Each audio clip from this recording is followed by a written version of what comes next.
Okay, so now there's a couple different ways I could make a lid for this thing, and quite frankly, I'm already bored with this project and lazy. Now I could put a zipper in it, right? So the top zipper's on. A lot of them actually do have zippers. We're not going to use zippers. I'm going to use Velcro. I'm going to use Velcro, and I'm going to make the lid soft. I'm not going to use a hard piece of plastic. I do have some Zytel that I could use to make the plastic, to make a hard plastic lid. I could use wood. Yeah, I don't know, necessarily wood for the lid is going to be a great idea. I used 1/2-inch plywood for the base. So what I did was, or what I'm planning on, and then this is like this entire project, this is fluid. So ironically enough, Tam Yam Min, my favorite ramen noodles. Ironically enough, the lid on this is 5.5 inches, or the top of this is 5.5 inches in diameter. The OD on this is 4.5 inches in diameter on this pipe. So what I did was I cut out. I used this as my template to cut out 2 pieces of the Cordura material. 2 pieces of the Cordura material to make the lid with. All right, so like I said, this is totally off the cuff. You're watching me build this as I do it. That's why this video is like insanely long. All right, so I'm just going to take this PVA that I have here. It cut into small enough pieces. This actually has some rigidity to it. Not a lot, but some. So I'm just going to cut this out.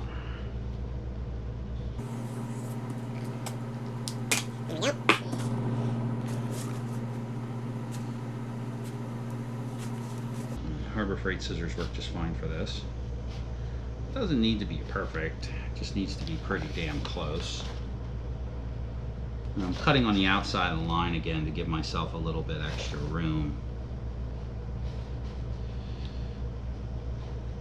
This might turn into this might get scrapped. I haven't quite decided yet. So my game plan here is to take this piece of PVA or EVA or whatever this crap is, this foam.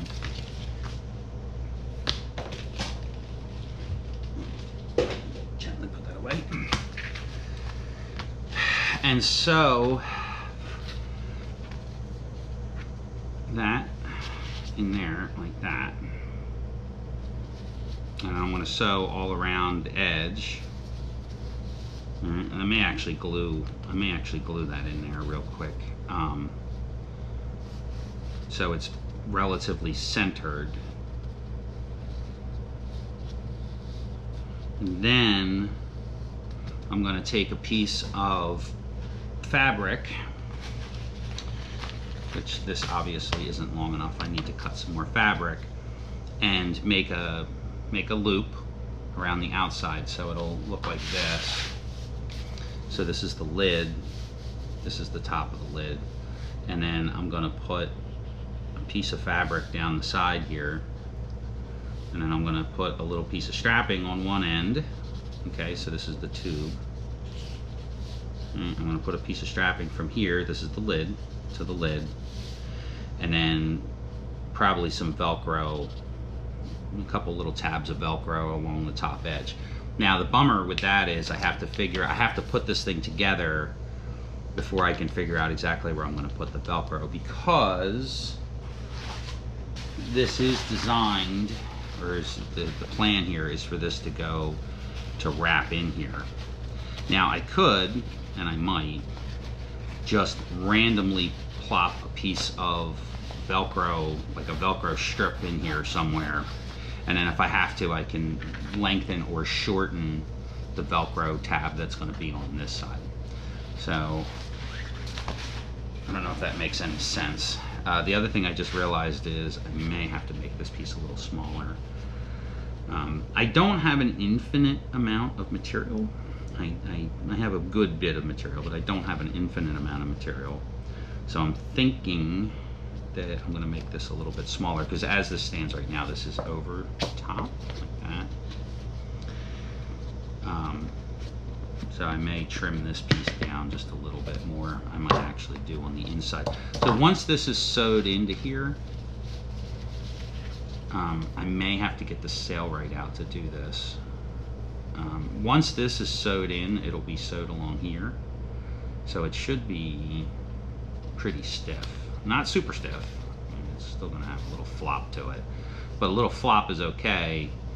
Like I said, this isn't for throwing in check luggage in an airport. I can tell you that right now. It's for throwing into my car.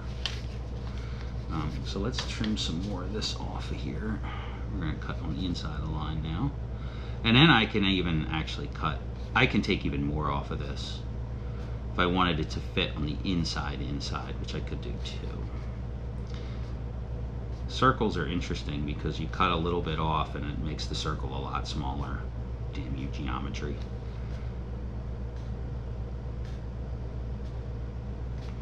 Now, pretty much everything I make, everything I create, everything I make, I do this way. And if I don't like it, I'll take it, I'll just do it over again. Now, I'm not like the guy in Oklahoma that built a boat in his yard and redid everything 3 times. I'm not going to do that. But, being difference of opinion with that guy. Okay, so, that there, just like that. And then we have this here. That's a lot better, I think.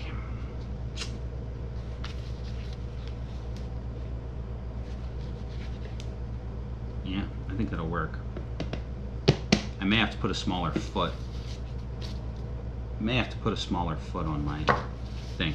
So let's glue this into here. If I glue this in here thusly, then it should, by all intents and purposes, ow! Ow, ow, ow, that hurt. I didn't think very much when I was building this bench. Okay. Now, just because.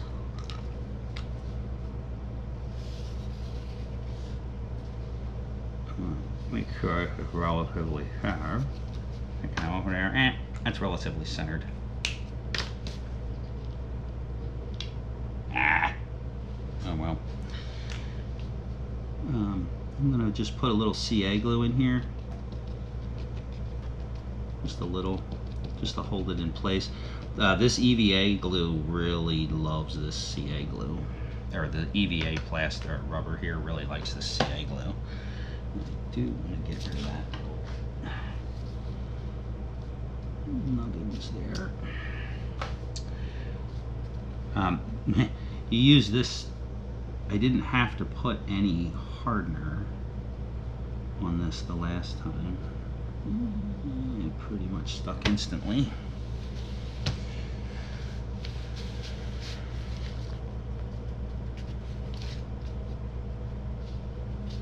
Yep, I did it that time too.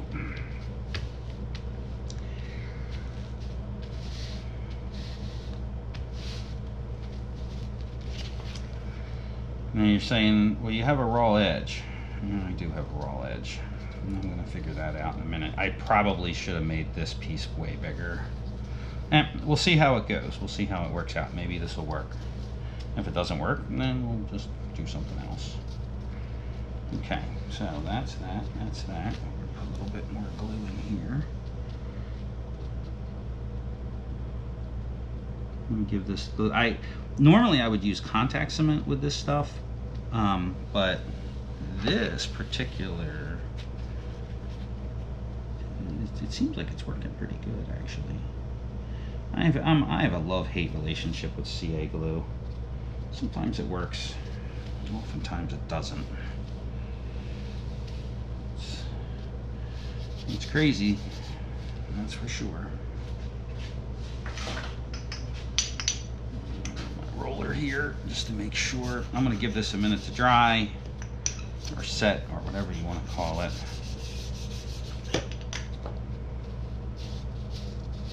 And then I gotta put a new lid on this. Thankfully I buy the lids by the dozen. Alright, I've given this glue about a couple minutes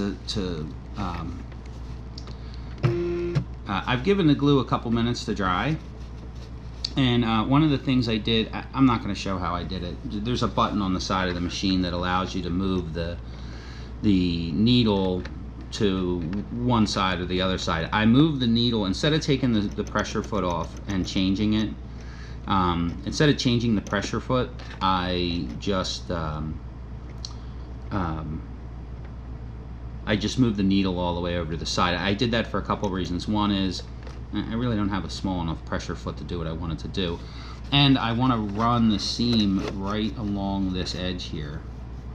So let's see how that works. I already kind of tested this a little bit, so we're going to lower the pressure foot, and we're going to put the needle down, and let's see what happens. We're going to go real slow again. I want it just on the edge of the foam. I may actually stitch the foam a little bit. This stuff seems like it's working pretty good.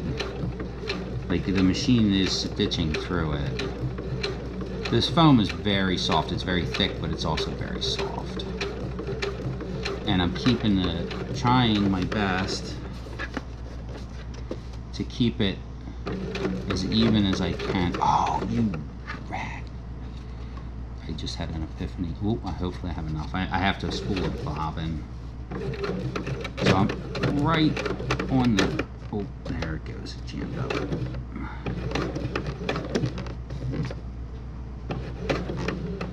Ooh, we're gonna raise the needle up again.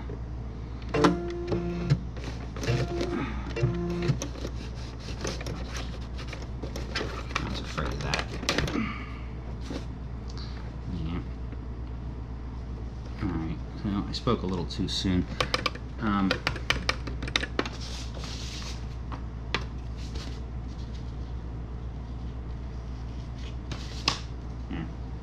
I'm going to take this apart. Let's start over again. So after 4 failed attempts using moving doing it the other way, I decided that I was going to try to do it this way. So what I did was I moved the needle. So what I did was I moved the needle all the way to the right instead of all the way to the left, and I'm catching the foam and a good bit of the cloth. So I'll show you when I take it apart. I'll show how I did it. I also have the stitches set as far as apart as it'll go on this machine.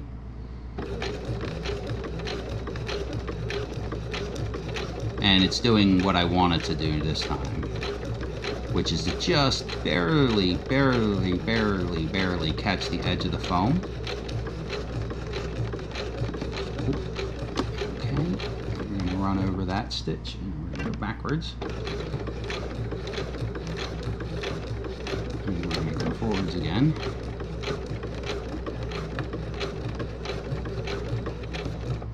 We're going to tie a knot. Okay. Perfect. So this is what I wanted it to do. This is actually exactly what I wanted it to do. Now, I haven't quite figured out how I'm going to sew, how I'm going to effectively sew or cover this edge. I should have probably hemmed these. These are too small, and I might just throw this whole thing away. I might just call this a practice piece and then make these much larger. I don't know yet. So that's where we're at. I think I'm gonna go have some lunch because this has taken way longer than I wanted it to.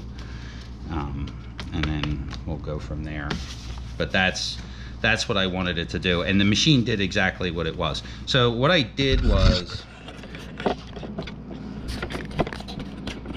move to it from that patented 3-tips angle here again, just to show. I'm not actually going to sew because I don't want to screw it up. So what I did was I moved the needle all the way to the right. Okay, and then you do that on this Bernina or Burnett. So here is where the orientation is for the needle, and then this is the button that moves it. So I'm going to push the button, and you can see the needle moves to the left and to the right. It's a pretty cool feature with this machine.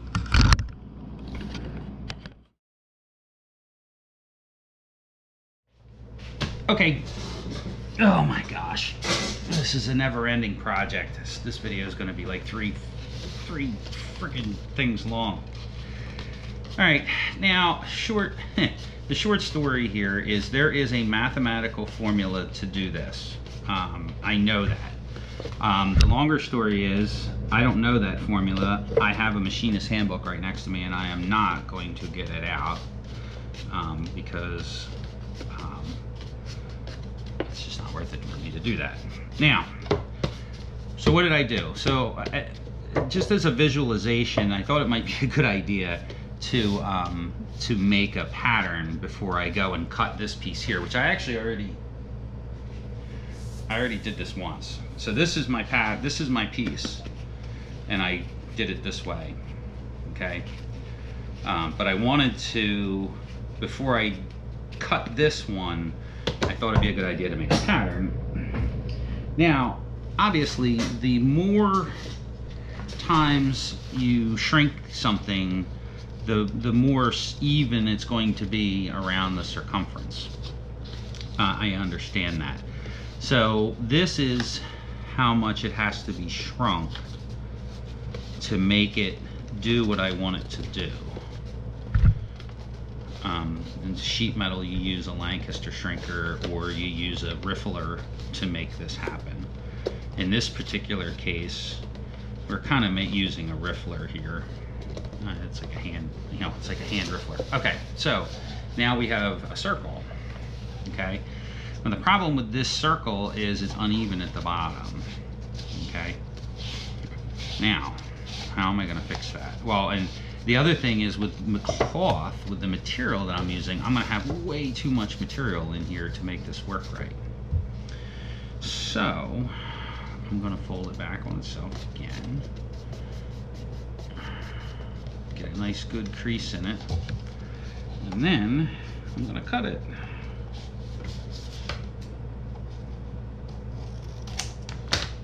Wink.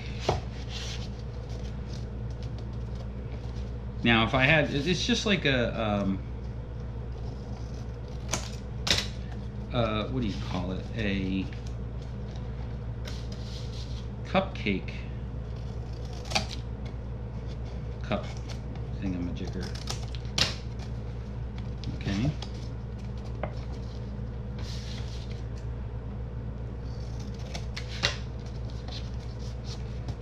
I know there's a mathematical formula to do this. This is basic geometry, which, like I said, I never took basic geometry. So when you're a special ed kid and you don't get to take geometry because you're a special ed kid, they're more worried about you knowing how to balance your checkbook than making a circle, or making a tube out of a circle. You make models. Okay, so there's my model. Now, when I undo this, it's gonna be like a, you'll see it. Basically, it'll show me, when I lay the other piece out, it'll show me where to cut it.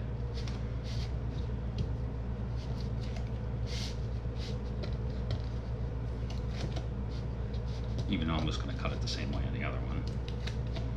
But you can't have too much material in there. That's the key to this.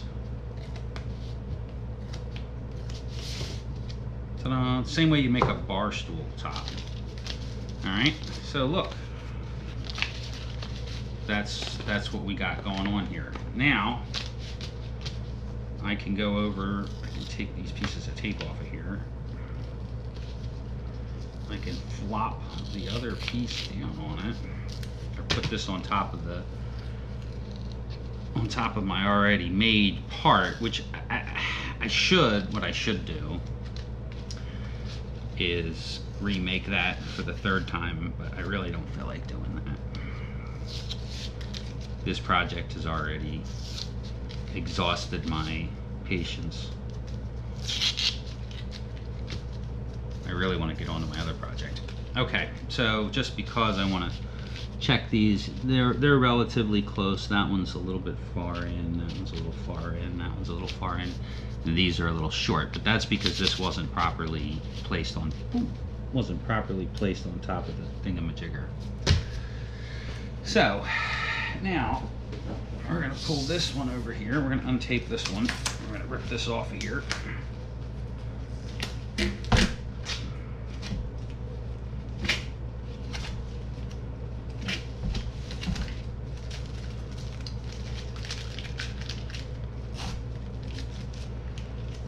And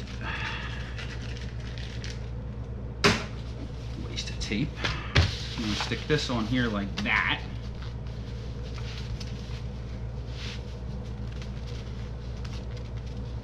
Okay.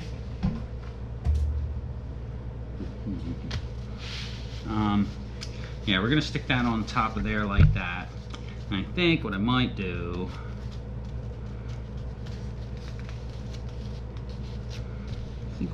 is just cut it. Just say the hell with it, cut it.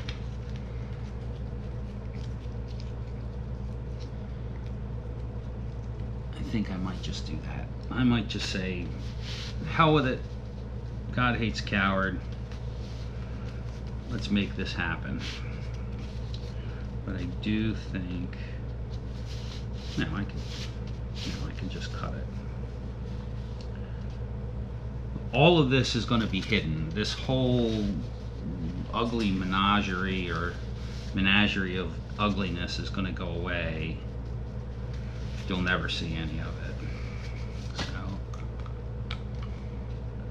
let's mark it. Let's take these pieces of pie out of here.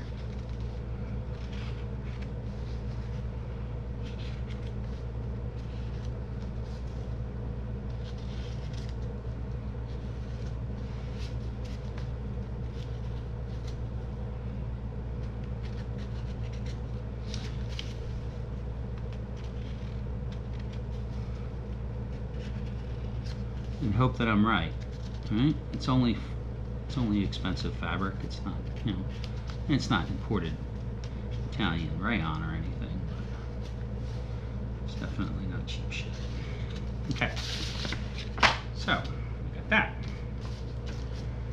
Now, use my brand new scissors here. I'm gonna cut these out.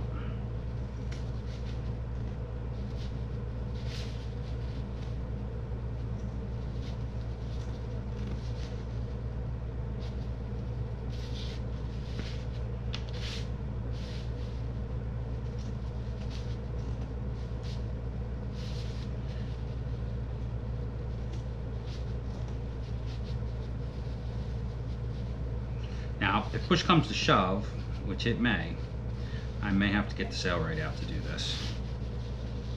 It just occurred to me that I've created something that this machine may not sew.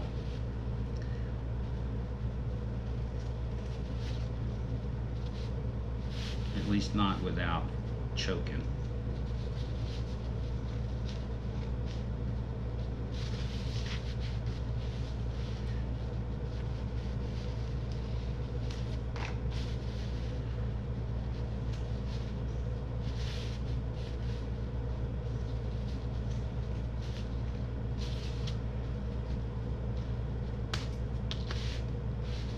If I was really ambitious, I'd sew all these joints back together.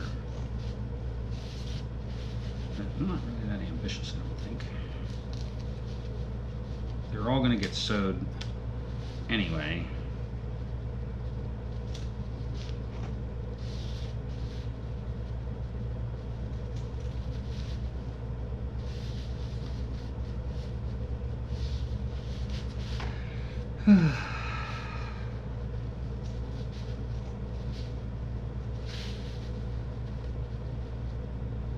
works. It'll be really blown out if it doesn't. I have enough material to do probably 3 or 4 of these before I get really frustrated.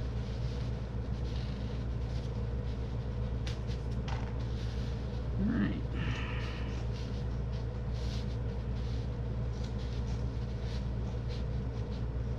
Now, so what I can do now, okay, so now we have that, just like that. And then what I want to do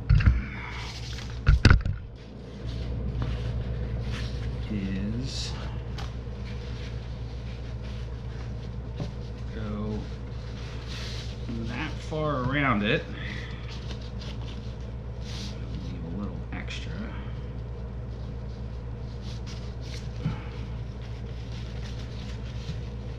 Do maybe 3/4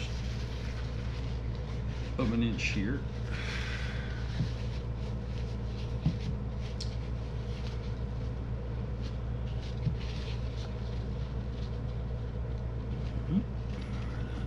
That with some chalk.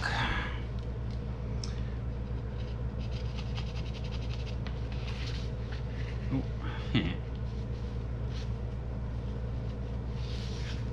we want about 3/4 of an inch, and we're going to go an inch. Say right about there.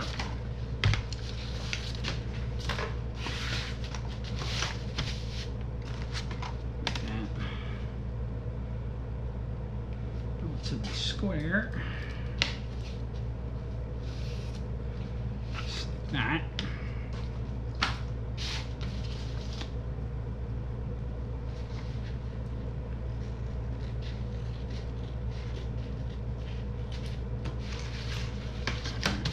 Actually have enough to do another one if I screw this one up. Now what do I do?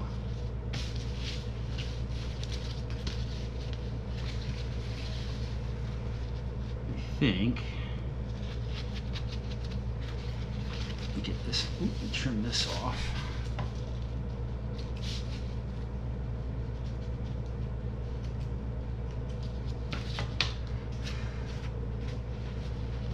So I'm going to go like that. This is going to be a little bit more. I want this to be a little bit more exact.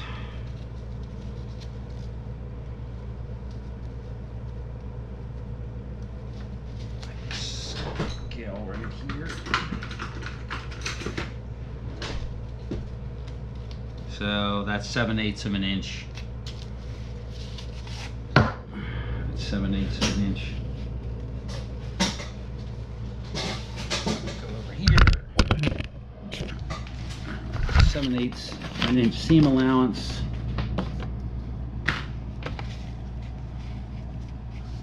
That should put us right where we need to be.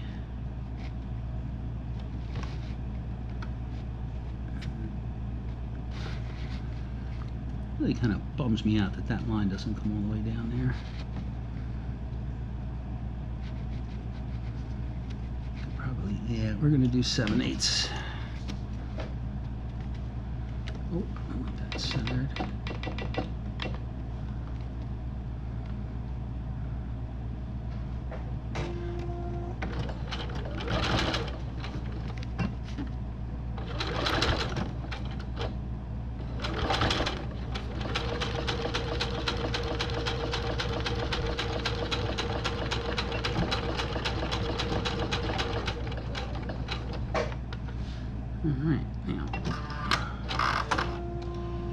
Okay, so we've made a tube